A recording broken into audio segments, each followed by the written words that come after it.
Hello,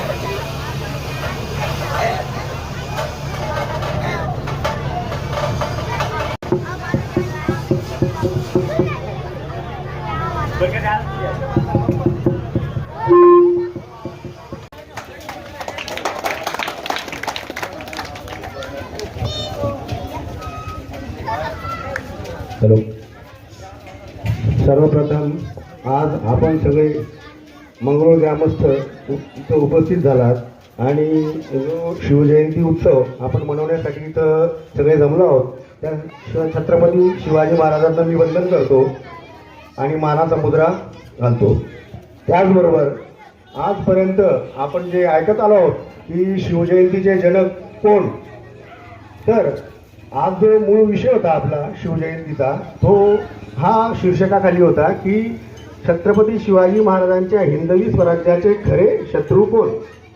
तर पहिला विषय जो आपण मांडणार आहोत इथं, तो त्यांच्या शिवजयंतीचा जो जागर चालू झाला, जो उत्सव चालू झाला, तो कुणी चालू केला आणि तो करण्यामागे त्यांचा काय हेतू होता, किंवा त्याला ज्या उत्सवाचं महत्त्व कमी करण्यामागे कोण लोकांचा हात होता, त्यातनं आपल्याला कळेल या विषयाचा की खरे शत्रू कोण आहेत शिवाजी महाराजांचे हिंदवी स्वराज्याचे, त्यांच्या राज्याचे.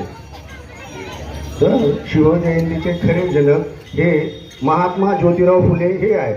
पण आजपर्यंत आपल्याला सांगण्यात आलं की टिळक आहेत, तर असं हे मुळीच नाही आहे. हे सपशेल चुकीचं आहे आणि ही फार जुनी सनातनी खोड आहे.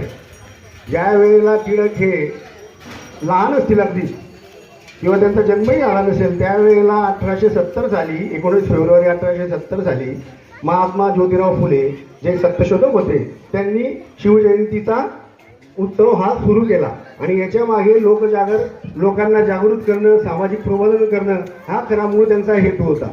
आणि त्या करण्यामागे जी पार्श्वभूमी आहे ती जर आपण बघितली तर रायगडावर शिवाजी महाराजांची जी समाधी होती ती अगदी एकदम अनपेक्षित, म्हणजे उपेक्षितपणे कोणाला माहिती नव्हती. त्या समाधीचं सुशोभीकरण करण्यात आलं महात्मा ज्योतिराव फुलेंच्या माध्यमातून.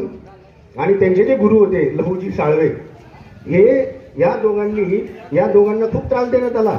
जे त्यावेळेचे सनातनी होते, सनातनवादी होते, वैदिक धर्मीयवादी होते, हे त्यावेळेचे खरे शत्रू शिवरायांच्या जी काही भूमिका होती सगळ्या जातीभेद मिटवण्याचा, आणि जे काही श्रेष्ठ कनिष्ठ वाद आहे किंवा जो चातुर्वर्ण्य व्यवस्था आहे हिच्या विरोधात जो त्यांचा बंड होतं, ते बंडला विरोध करणारे आणि चातुर्वर्ण्यवादी जे सनातनी विचारधारेचे लोक होते, यांनी त्यावेळेला महात्मा ज्योतिबा फुलेंना खूप विरोध केला.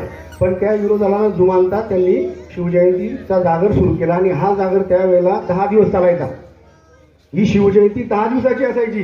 पण त्यानंतर याच टिळकांनी गणेशोत्सव चालू केला आणि शिवजयंतीचं महत्त्व कमी करण्यासाठी हा गणेशोत्सवाला देण्यात आलं, याची मार्केटिंग करण्यात आली आणि त्यामुळे कुठेतरी अडगळीत शिवजयंती पडण्यात आली. आणि बाजूला एक दिवसाचं एक जे आपण रूप आज बघतो आहोत ते रूप हे देण्यात आलं. त्या मागे षडयंत्र हे टिळक आणि त्यांच्यासारखे सनातनी विचारधारेच्या लोकांचं होतं, हे आपण पहिले मूळ ओळखलं पाहिजे. त्यानंतरचा दुसरा जो सगळ्यात महत्त्वाचा मुद्दा आहे की आपला विषयाचा की त्यांचे खरे शत्रू कोण, तर ते त्यांच्या जे बालपण होतं त्या बालपणाच्या वेळेला त्यांच्या गुरुत्वपदासाठी, त्यांच्या गुरुपदासाठी जो काही घोळ घातला जातो इतिहासामध्ये, ती एक ऐतिहासिक खोड आहे.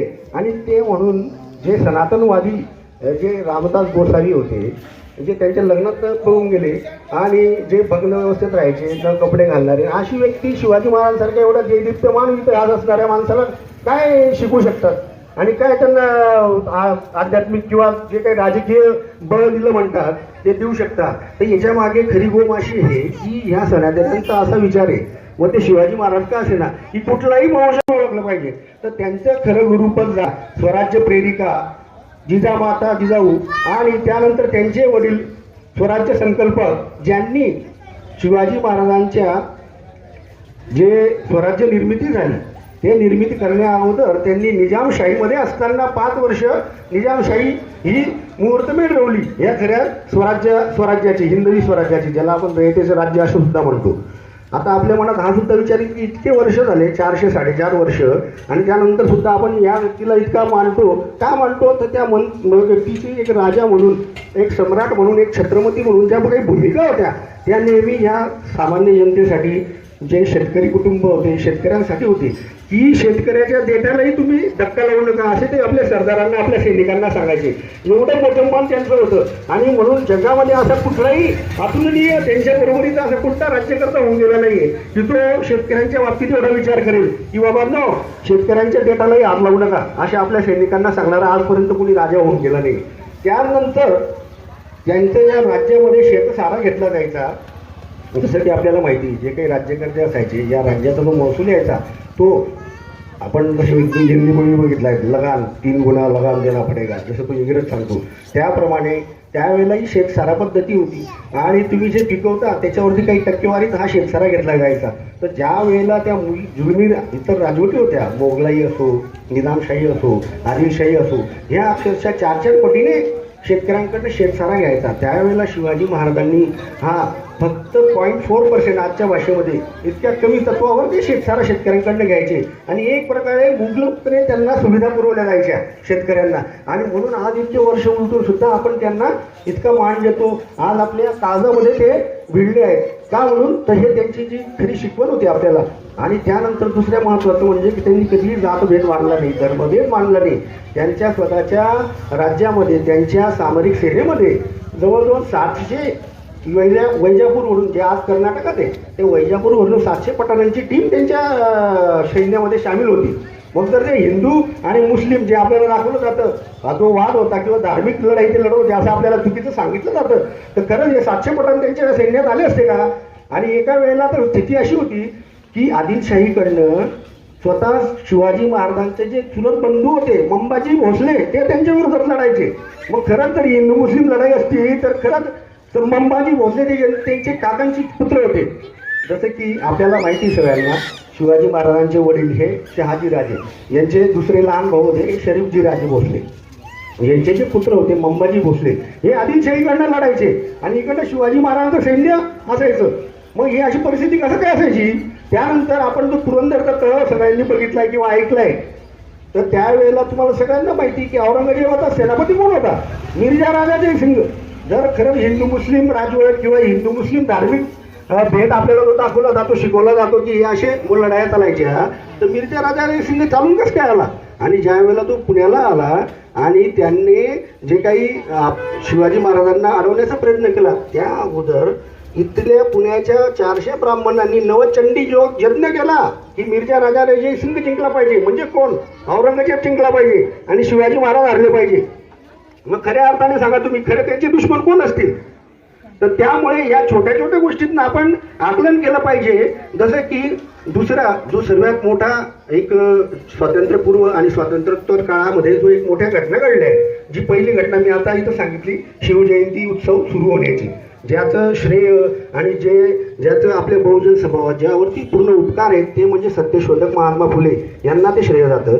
दुसरं श्रेय अशी फार मोठी घटना जी घडली ती म्हणजे ज्या वेळेला संविधान बाबासाहेबांनी लिहिलं तर त्यांनी रायगडाला जाऊन ते शिवरायांच्या चरणी अर्पण केलं.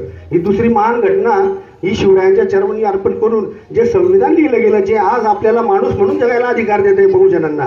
एक वेळ अशी होती शिवरायांच्या काळात सुद्धा की शिक्षणाचा अधिकार या राजाला सुद्धा नव्हता, आपलं सामान्य जनतेला तर सोडा.